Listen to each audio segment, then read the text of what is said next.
Good morning, everybody, and this is Burke Lyle Sports Talk here. So, right now, I'm here to talk about the NL Central, and today is July 19th. It is Sunday. Last night we had a Mets Yankees game, and it was nice to watch a live baseball game again. I mean, last time I really watched a live American sporting event. Granted, there has been Premier League for over a month, German soccer for 2+ months, Korean baseball for a long time. It is nice to watch kind of a live American sport again, Eastern time, not at an odd hour, and we'll have more exhibition games coming today. And really, just in general, it's nice to kind of get back to that. Okay, so talking about the NL Central, there are four teams I think have a shot to win the division. That is the Cardinals, the Reds, the Brewers, maybe the Cubs, but I don't know. I think the team most likely, I'd say the Cardinals or the Reds. I juggled with that for a while. So today we'll talk about the two Central divisions, then we'll do West. And then I was thinking we'd do one more final show. It would be quicker than this. It would kind of be a rapid fire where we pick the divisions we already have, but then add in the wild card teams, and then really make our postseason picks. It's going to be a quick 60-game season. We're just 4 days away from that. Okay, so the Cardinals. This is a team that has been managed under Mike Shildt for about a year and a half now, and Mike Shildt, I always talk about. I think has done a great job from the beginning. I mean, took over a Cardinals team that was managed by Mike Matheny, and Matheny was there for 6.5 years. And I think sometimes players eventually just get tired of a manager. Maybe what a manager did, like the philosophy for 3 or 4 years, maybe it doesn't work as well. And Shildt came in, and like that team almost went to the playoffs in 2018. They came very close. Last year they won the Central, and they went to the NLCS. And really, once they got to the NLCS, that really wasn't very much of a competitive series. I guess you could say games 1 and 2 were kind of pitchers' duels, and then by game 3 and 4 is clear the Nats were going to win the series. Okay, so this is a team that I picked to win the Central this year, and here's why I think they're going to be the Central. First of all, I want to look at the rotation. You have Jack Flaherty, who last year in the second half really pitched like had an ERA below 1 in the second half, had a high strikeout rate, over 1K per inning. Sure, he slowed down in the playoffs, especially. Really slowed down in that NLCS start, but again, Flaherty been so great for the team. He is clearly now the staff ace. And in this 60-game season, approximately what he did last year in a little bit more than 60 games, if he can build on that, he could win the Cy Young this year. Since again, sure, it's one thing. I think winning a Cy Young is very impressive in 1 year, for sure. And again, if he pitches very well this year, I think that will be impressive. But this could be someone who could win a Cy Young this year. In particular, if you want to talk about who started playoff games for this team last year, it was Flaherty, Hudson, Michaelis, and Wainwright. All are returning this year, and potentially have Carlos Martinez back in the rotation as well. So Dakota Hudson last year was really his first full season coming out of Mississippi State as a starter, and ended up winning 16 games. Had a good season his first year, trying to build on that. Then you had Miles Michaelis, who second full season back from the majors, took a step back. ERA went way up. I think he can definitely. So what he's going to do is he's definitely going to eat some innings. Definitely going to pitch for them. Again, is a 200 winning type starter. If he can bounce back, that's the Adam Wainwright is no longer a Cy Young Award candidate anymore.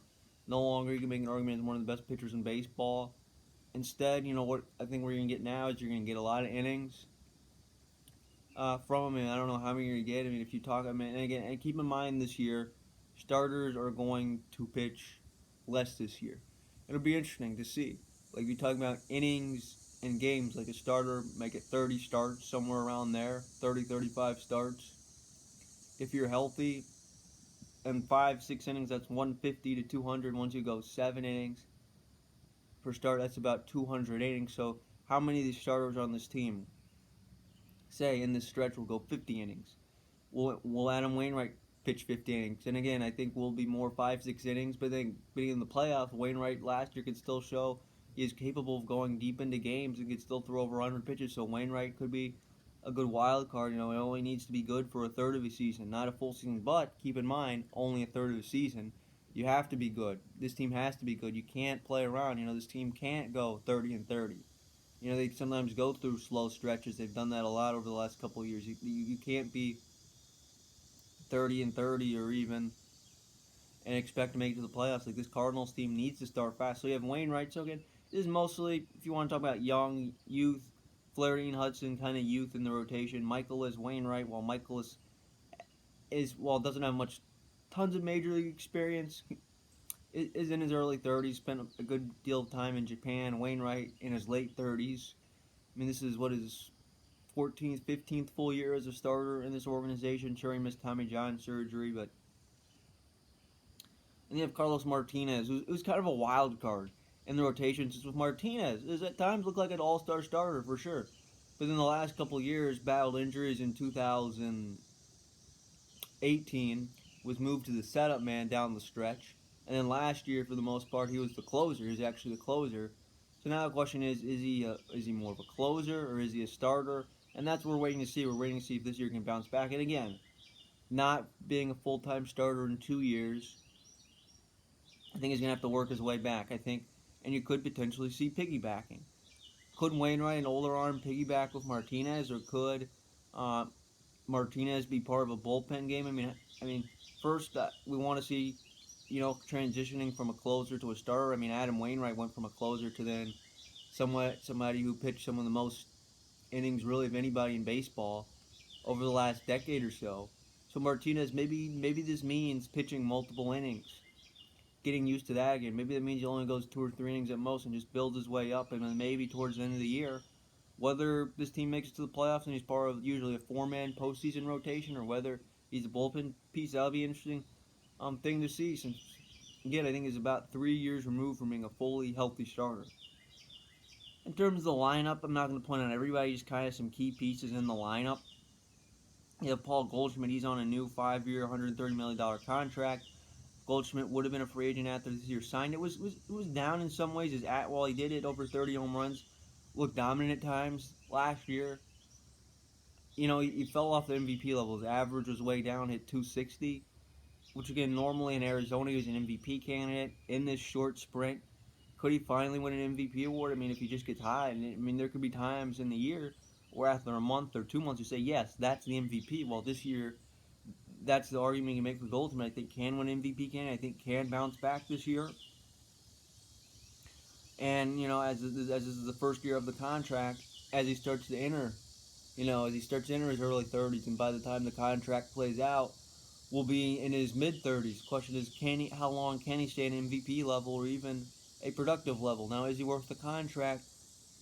The way he played last year, I don't know if it's quite worth that contract. I mean, we'll see. It's a short season, or he could just have a down year. Maybe it gets off to a slow start.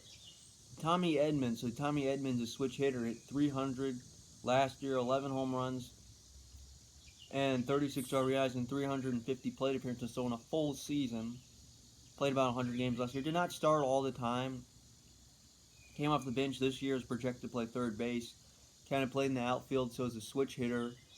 I really think it's just another good find by the Cardinals, where they find certain players. I mean, think about the players that I mentioned here on this list. Paul DeJong, great find. Matt Carpenter, great find. Tommy Edman, another great find, who maybe wasn't a high-ranked draft prospect, maybe wasn't one of the more highly scouted players, or not scouted, but highly thought-about players who everybody wanted.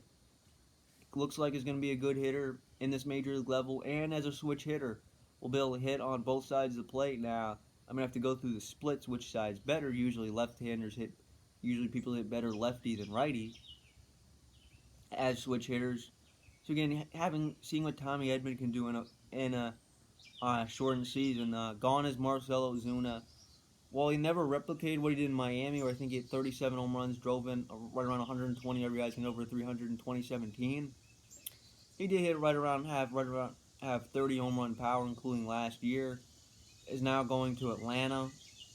So gone is Ozuna, so you kind of lose that lineup piece, and you really don't have a full-time replacement. What I looked through in their depth chart, it looks to be Tyler O'Neill, who I've heard could provide a lot of power down the road. Maybe he can replicate those numbers by Ozuna stepping in.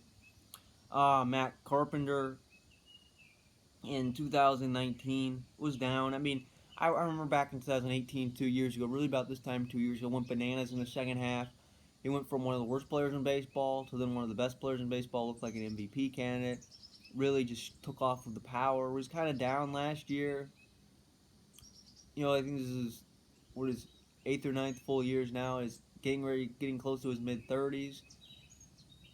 Being with the Cardinals now. So again, Matt Carpenter being down, trying to bounce back, and what I heard is it looks like Matt Carpenter is going to DH. Sure, he's played third, and the outfield in second. He's played all over the diamond in his career, but now is entering the stage where maybe it's time for him to be a designated hitter, and I think he will flourish in that role, not having to worry about the field and just focus on hitting.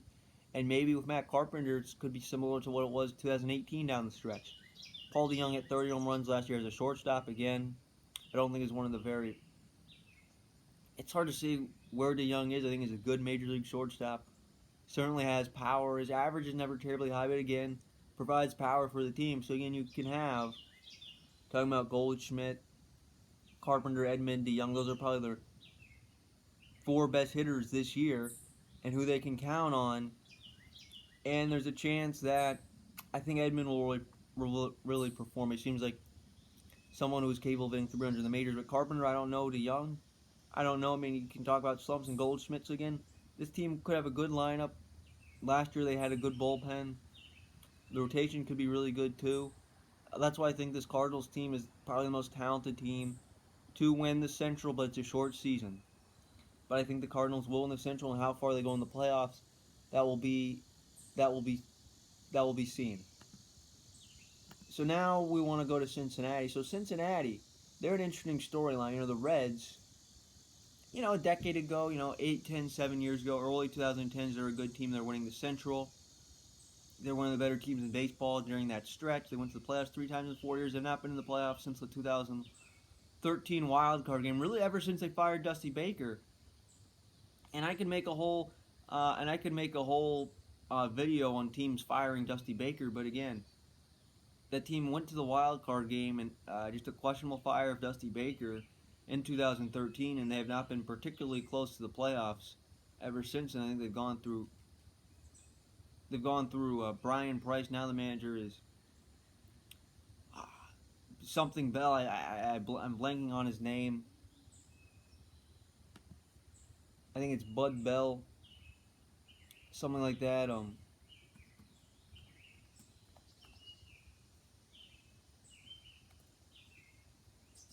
David Bell. I'm sorry about that. Okay, so David Bell is their manager. So you have David Bell as their manager, second full year as their manager. And for the Reds, I think their biggest strength is potentially could be the rotation. Luis Castillo pitched really well last year, full season out of. If you can get a good stretch out of Luis Castillo again, is kind of bouncing around in his career, especially before he got to the majors. I think went from San Diego to Miami, now to Cincinnati. And then you have Sonny Gray, who struggled in New York, was there about a year and a half, really did not fit into the Yankees. Is pitching back to his Oakland levels. I think Cincinnati was a great change of scenery for Sonny Gray. Pitched really well last year. His ERA was in the low 3s. And then Trevor Bauer. The thing about Trevor Bauer is at times he can look like one of the best pitchers in baseball. He can look dominant. And with Bauer, he gets the ball a lot. He's kind of old school. He has high pitch counts. He can throw, 110, 120 plus pitches any start. You can basically leave him in and you can leave him in for 7, 8, 9 innings. But Bauer had a 6.39 ERA with the Reds. Needs to be closer to that elite pitcher than 2019 Cincinnati version. This is a contract year for him as well. So again, he can cash in on this year. If he can have a really good year, lead them into the playoffs, potentially have a good postseason. And the Reds are the type of team that can either A, make it to the playoffs and maybe go deep, or B, miss the playoffs. And that's what this Reds team needs to go. They need to get back into contention levels. It seems like they have built something. They're finally in position to win something that they weren't for a very long time. And now is that time to win for this Reds team. And then you've had Wade Miley, who had some good stretches in Milwaukee and Houston in each of the last 2 seasons, pitched in the playoffs. Last year he didn't pitch in the playoffs. He was terrible down the stretch. but he was good at times as a veteran starter who's been on winning teams. Maybe that can help. Maybe can be decent in Cincinnati this year.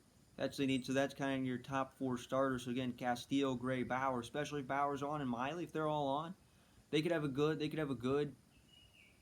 1-2-3 punch. And again, if you talk about potentially Trevor Bauer, let's say he starts game 1 of a playoff series, and then you have Gray in game 2 or Castillo in game 3. This could be a type of team that could have an advantage in a playoff series against other teams. A good, very good 1, 2, 3, and then 4. That's the question after that. But again, we are looking at the Reds' rotation, and I think it could be a very good rotation. Then the bullpen, parts of it have been dominant last year.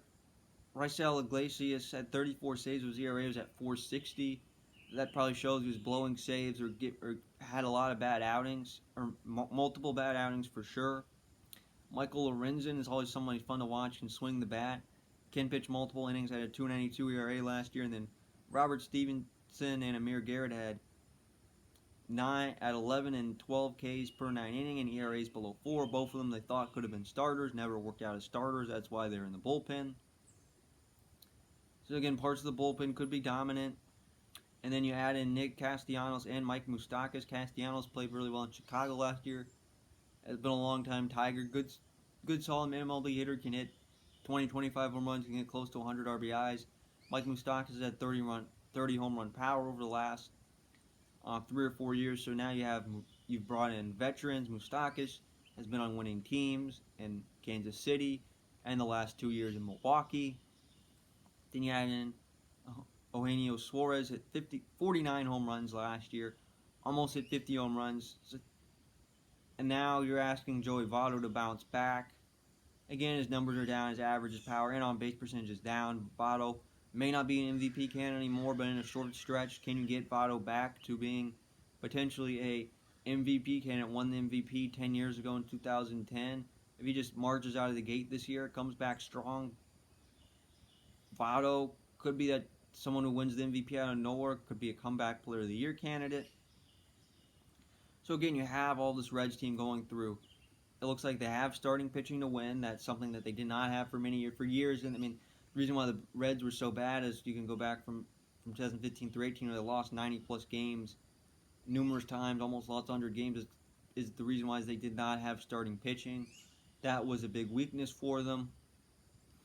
It seems like they've put together starting pitching, and believe it or not, last year they did have good starting pitching. They struggled to hit. So the Reds, if they can hit, since again the Reds had some very good lineups, but they just couldn't pitch. But the Reds can hit, and then also be good really in all assets of the game. They have good starting pitching. This is a team that could just jump out and win the Central and potentially be a scary team in October. But in a 60-game season, as I've said this numerous times, if they struggle out of the gate, get off to a slow start, then that could pretty much end their playoff chances just about now. Like in 2 weeks from now, after 15 games, if they're something like 6-9, that they're gonna have a very hard time overcoming that. It's not like they can just come back from that. Since if you're 6-9, that's a fourth of the season right there. That's 15 games, which is normally in baseball about 10% of the season. Now it's a fourth of the season. That's equivalent to 40 games. So this Reds team, I think, needs to get off the hot start. All the names they mentioned, I think, need to have a good year this year. You need to have a good bullpen. You need to have a good starting rotation. You cannot kind of really spend any time. You really cannot have slow stretches, and certainly not slow starts. So I like the Reds. You having a manager in his second full year, maybe had time this offseason to figure things out. This is going to be, I think this is going to be a good Reds team. I very much considered them winning the Central, but then again, the reason why I picked the Cardinals is just previous track record, previous winning reputation. The Cardinals have pretty much been in the playoffs or had winning records really for the last decade and really 2 decades. Where the Reds, I just couldn't quite. I was hesitant to put them in, just lack of experience. The Reds are sort of like the White Sox. So the Brewers, once again, looking at their roster, they don't have they're gonna have to play. They're a bullpen first team. Okay, the bullpen could be great this year, and that's what it's been for them in years past. The bullpen carried them to the playoffs last September, where they were looked like they weren't going to make it to the playoffs. Christian Yelich got hurt, and they ended up making it to the playoffs. In that wild card game against the Nationals, I mean, they had the plan to use the bullpen. They used Brandon Woodruff for 3 innings. Everything was going to plan. But then when he finally got to Josh Hader, it all fell apart. And just like that, their season was over. I don't think they're going to go terribly far.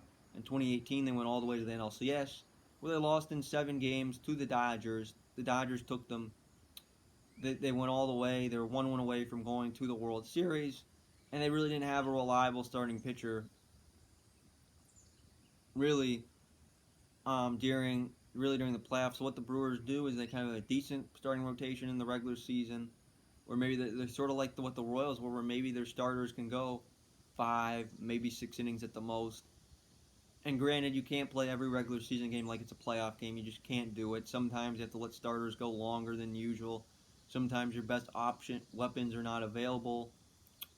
Power relievers can only pitch 2 days at the most, maybe 3. Usually, I wouldn't recommend more than 2 days in a row. And what the Brewers did is they basically used Josh Hader as much as possible. Like, they didn't worry about the next game. They might have used him, try to get 2 or 3 innings out of him, in the playoffs. And really, is a type of closer that could get 6 outs. Whoever has been a setup man at times, and that's what the Brewers did in the playoffs, is they really didn't emphasize starting pitching. And this year, their starting rotation, you have Brandon Woodruff, was actually an all-star last year, but then he got hurt down the stretch, and the way you may have used him in the first half was very different. Was basically could only go in really short sprints. Adrian Hauser could be the number 2 starter, who was a borderline starter last year, long reliever type. Brett Anderson has had a lot of injuries in his career. Really, over the last decade, has never really been consistently healthy. I don't know how that's going to go, really. Then you have Josh Lindblom, who came over from, I believe, the KBO, just signed. And who knows what you're getting out of him. Maybe becomes their best starting pitcher. We've seen pitchers transition over, like Miles Michaelis in St. Louis 2 years ago, coming back to the United States. You have Eric Lauer, who has been a starter, left-handed, was involved in an offseason trade with Trent Grisham and also Zach Davies. So you're adding a fairly young starter, and then maybe you have Corbin Burns, Freddie Peralta. Corbin Burns, they tried to make a starter last year, had an 8.30 ERA last year. More of a bullpen weapon, pitched really well at the bullpen in the playoffs 2 years ago. And then Freddie Peralta, what times has looked like a starter, could even be a good starter. Maybe works out as a starter this year, since granted you very well may have injuries. Maybe he slides into the rotation. So again, it looks like they have 7 options to start. And either way, no starter I think is going to go very deep. I think the Brewers will use the opener a lot. I think their starters will go, especially right now with starters trying to get into shape. What if they do only go 3 innings and they're going to be mostly bullpen dependent? And can this Brewers team play like it's in the playoffs for 3 months? Could they possibly play like the way they do in October for 3 months? I don't think so. But then again, the Rays have used a lot of openers. But unlike the Rays, you don't have a Blake Snell or Charlie Morton or even a Tyler Glasnow type starter. You don't have that. Looking at their team, other than Brandon Woodruff, they just don't have a very good, reliable October rotation. And we've seen in October they've had the worst starting rotations of any October team. And if you wanted to play October right now, baseball, and you want to name their starters against teams like the Nationals or Reds or Cardinals, teams that I just mentioned, then those teams pretty much have the advantage in every game when it comes to starting pitching. Brandon Woodruff in Washington, he'd be a 4 starter. I really think he's the 4th best starter on the Nationals. Or whatever, you go to even the Dodgers, probably the 3rd best starter there. Maybe you could have made an argument for 4. So again, starting rotation, not their thing. They're going to have to use the bullpen. Hader, we know, is dominant. Can strike out 2 batters per 9. Corey Knebel's coming back, had Tommy John surgery. Can he go back to his form? And again, when I look at the starting pitchers for the Brewers, it'll be interesting to see who, number 1, who's their leader in innings pitched. I think will be Woodruff, but I don't know. And number 2, who will be their starter, since you could have a lot of different names starting. Like, you could see openers all the time, and that's what the Brewers are trying to do. And they have about they have to play 2 months of good baseball, and the way they played last year, through about 60 games or most of the season for about 140 games or so, they were not a playoff team for 140 games. They need to pick off right where they left off last year if they want to make it to the playoffs. And maybe the way they play, like maybe it ended too early against the Dodgers. Maybe it ended too early against the Nationals. Right? If they try to do that every night, which they can't possibly do that for months in a row since, Hader needs to rest. And if they get off to a slow start, I think they're going to miss the playoffs. And the Brewers, I think they could make it to the playoffs, but just, again, I think they really don't have time to form their identity. So, do I think the Brewers are going to make the playoffs? Probably not. I don't think they can make it to the playoffs. I felt like last year was kind of a fluke. Maybe even the last 2 years, just getting hot at the right time. Full season, when you look at them against the Cardinals are a better team. Even I think the Reds are a better team than they do. And the reason why is I don't think the Brewers are an October team, is I don't think they have enough starting pitching. When you look at starting pitching, those are what the best teams have. And how the best teams win championships. Look at the teams deep into the playoffs last year. Nationals. And the Nationals and Astros. Cardinals. They had good starting pitching. The Dodgers, both teams between the Nats and Dodgers had great starting pitching. One of them had to lose. But I think whoever won that series is probably going to make it to the World Series and potentially win that series. And that's what that Nats-Dodgers series showed. And the Brewers, I think the reason why they've not made it to the World Series in recent years going into the playoffs is they just didn't have the starting pitching. They just couldn't do it. Since, again, there are times where you're putting Josh Hader in the third, fourth, or fifth inning. You're using him early on. Where are your weapons late? Who do you use? Who's worn down? Oh, what if somebody has a bad game? That's the thing. You try to manage to a script where you say, okay, Woodruff, go 5 innings. Okay, Hader, you go 2. Or somebody pitches the 6. Hader, get a 3-out save. Or Knable come in, whatever you manage. So, like, that's what's going to happen. I feel like you can't manage that way. I feel like you have to make decisions on the fly. So I've been going on and on about their pitching and why I don't think it's good enough to make it to the playoffs and why I don't think they're going to have a deep playoff run. And not only that, you have lost Yasmani Grandal, Eric Thames, and Mike Moustakas. Moustakas hit 35 home runs last year. This team lost 88 homers and 220 runs batted in. And that's what you have lost already. And potential, I think, 3 key parts in their lineup this year will be Ryan Braun, who will move over to first base. He's going to DH a lot this year. I don't think he's going to play much outfield. He's going to DH in first base. Doesn't have to worry about the field. And just a short season. Can just kind of focus mostly on hitting this year. He's getting older. He's 36 this year. Going to be 37 soon. Right now, it's just time for Ryan Braun to focus on hitting. And he could have a good year, yes. He has hit around 20 home runs. Does not quite have the same power. Is no longer an MVP candidate anymore. But again, could be good for their lineup if he can stay healthy and be productive. Christian Yelich was probably going to win the MVP again. Fouled a pitch off his foot. I think he had hit around 40 home runs, 100 RBIs, 330. Was probably at 50 home runs last year. Almost won the Triple Crown in 2018. Carried the Brewers to the playoffs.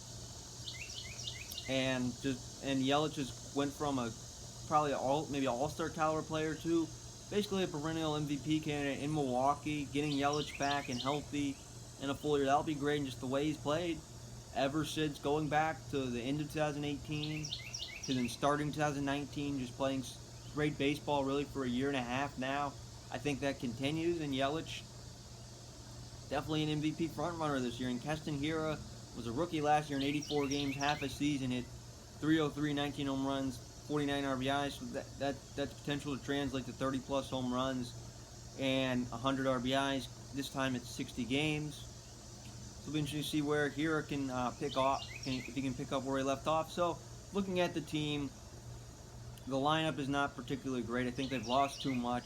I think the lineup is worse than it was last year for the most part. And the starting rotation, I don't know what it is. And we'll just have to see how things go. And the Brewers, I don't know how things are going to go. I think the bullpen will be great, but I just don't think they have enough offense or really starting pitching to make it to the playoffs and certainly go on a deep playoff run. So we'll see what happens. It'll be very interesting to see what the box score is, reading the box score and watching games, seeing how Craig Counsell manages the pitching staff. Okay, so last team now. I'm not going to talk about the Pirates. I think they're one of the worst teams in baseball. I don't think they have any shot at the playoffs. I think they could be one of the worst teams in baseball. So will not talk about them. And also the last team, I'm going to talk about the Cubs.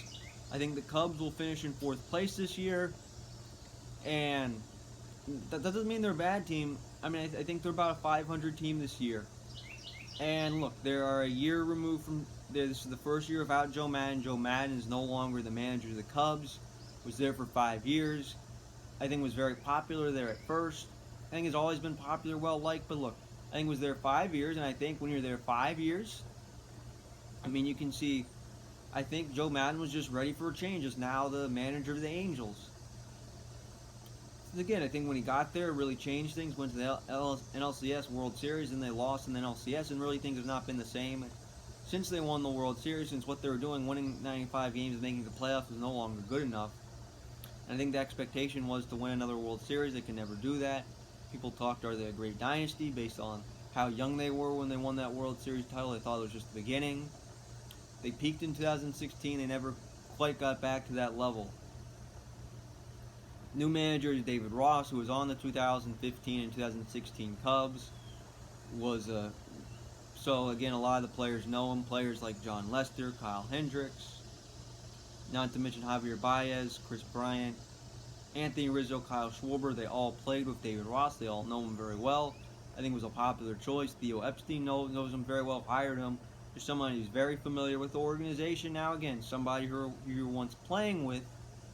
It could be interesting to be someone who was once your teammate, is now, say, has more authority over you, is kind of now your authority figure, and is now kind of managing, and is now kind of your coach. And Ross was kind of already kind of a coach with the Cubs earlier, was just a great mentor to the younger players, was really a very valuable piece, even if he didn't look like that in the box score, just his presence. And now you have the presence of David Ross back, so does that kind of change everything? And look, here's the thing about the rotation. John Lester is no longer the same pitcher he was when he got there. It's declined really each year. It's pretty much declined since 2016. His ERA has been above 4, and 2 of the last 3 years. I think got off to a great start, but then pitched pretty poorly other than that. Yu Darvish has been dominant at times last year, and at times has been dominant in his career. But then again, what are you getting out of Yu Darvish is kind of a question mark. Could be really good this year. We don't know. Kyle Hendricks, steady starter. I don't think he'll ever be back to what he was in 2016, below 2 ERA. I think he's just a good, dependable MLB starter who you know is going to be healthy, can give you a lot of innings, can keep you in games. You have Jose Quintana, who has a hand injury, may miss the start of the season. You have Tyler Chatwood, who, when he was a starter, was completely wild, way too many walks, could never go deep into games. Then you have Alec Mills, who is kind of transitioning into a starter role, really more of a long reliever. So the rotation, sure, you have lost Cole Hamels. Maybe Lester and Darvish and Hendricks, maybe they can be good this year. Maybe it can be a good rotation. But then again, it's not the same as what it was in 2016 or 17. This rotation is different now. They're older. And I think that could be a weakness. The bullpen, there are some good parts of it. I looked at the relievers who pitched well for them last year, but a lot of them really aren't there anymore. I think it's going to be a big question mark. Craig Kimbrell never really settled in. You look at the key bullpen pieces they had. Some of them really struggled last year. Kimbrell never battled in, kind of signed in June, could never get his feet wet, had injuries, had a 6.53 ERA in 23 games, and is uncertain in going into 2020. Really, this entire team. So many things are uncertain about this team. I think really pitching in general.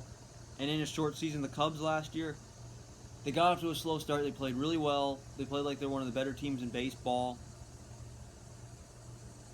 and they played good baseball. In fact, they're actually in position to make it into the playoffs last year. They look like they're going to be a playoff team at the very least. It looked like to be the second wild card. They just fell flat down the stretch. Couldn't do anything right. The Brewers caught them and surpassed them. They ended up missing the playoffs by a fairly good margin. So again, at that September collapse cost the team a playoff spot, and really Joe Madden, his contract was up anyways. Would he have come back? He may not have come back. I just think maybe he had enough of Chicago. And given the fact in 2018 this team was the best team in the National League for most of the season, given the fact that the Dodgers never really got to such a slow start, took them a long time to catch up, they never really caught up, and then all East was kind of up for grabs. So the Cubs were the best team in the National League, and given the fact that the American League has been a much stronger league than the National League, it seems like really for the last 7-8 years now they've won All-Star games. Maybe that shows in that game. But again, the Cubs coming off that collapse, they look like they should have made it to the playoffs last year. The way they played, they could not afford to finish the way they did.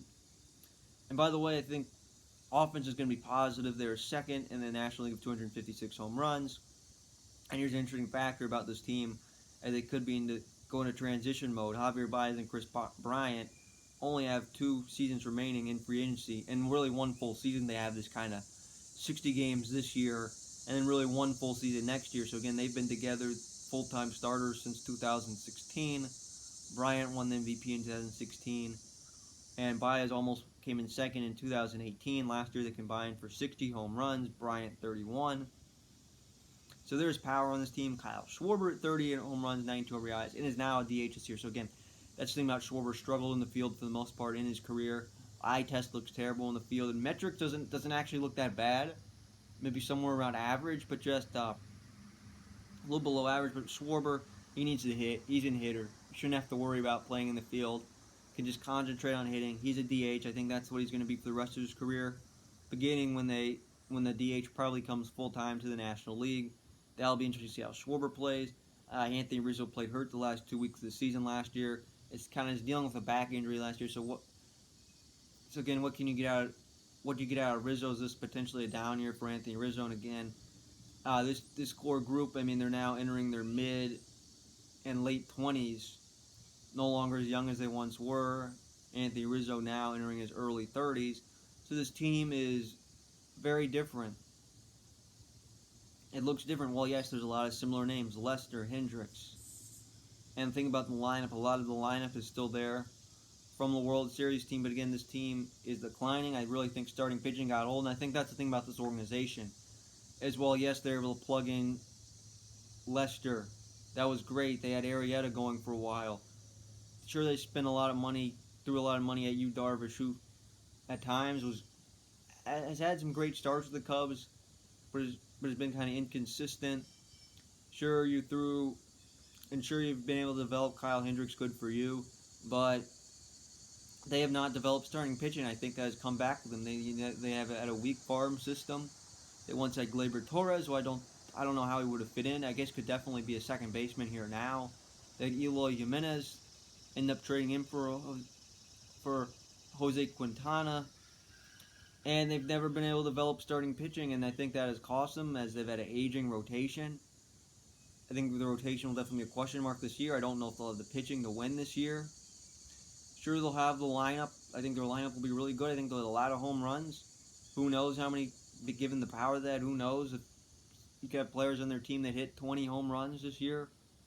I think that's going to happen, but in terms of the playoffs, I think they'll be a third-place team. Maybe they can get a wild card spot, but just right now, I think they need with David Ross, they need to. I think they're kind of in a transition mode, and they may miss the playoffs this year. We'll see about next year, but what they do with Bryant and Baez, I think, will be critical. Question is, I've heard of potentially offering Javier Baez a contract extension. And the question is, does the same thing happen for Chris Bryant, or does Chris Bryant end up leaving? That's what I'm talking about. I feel like Bryant's more likely to leave, given that he's turned down money in the past. He may end up leaving. So we'll see what happens with the Cubs this year. But again, it's a short season. They could, like last year, they could just go off to a good start out of the gate and never look back. And if they get up to a hot start and you have 60 games and you win the division, that's great. You're in the playoffs. There's not really much time to really. I mean, there's no time to really decline. But again, slow start. They're going to miss the playoffs first year. So this is kind of a new year for the Cubs, kind of a new look Cubs team. So we'll see. By the way, going back to the top of the show, I picked the Cardinals to win the Central. I think it's going to be a good division. I think there's going to be a lot of competitive games. You'll have Cubs-Cardinals. You'll have games like Cubs-Brewers. They're always entertaining games. Cardinals-Brewers, games like that, not to mention the Reds. I think all those games against each other will be critical. They'll be fun, exciting to watch. I think there's 4 teams in the division that could make it to the playoffs. Cardinals are going to win the division. Reds, I've not decided the wild card. I think they can win the division, and I almost picked them to win the division. Certainly a wild card team. And then Cubs and Brewers maybe can get a wild card. Maybe not. I think, again, if you had expanded playoffs, like what the league almost had this year, then you could say they're playoff teams. But they're probably not. Teams like the Cubs and Brewers are probably more like 7 or maybe 8, maybe the 8th best team in the league. So again, maybe 500 teams.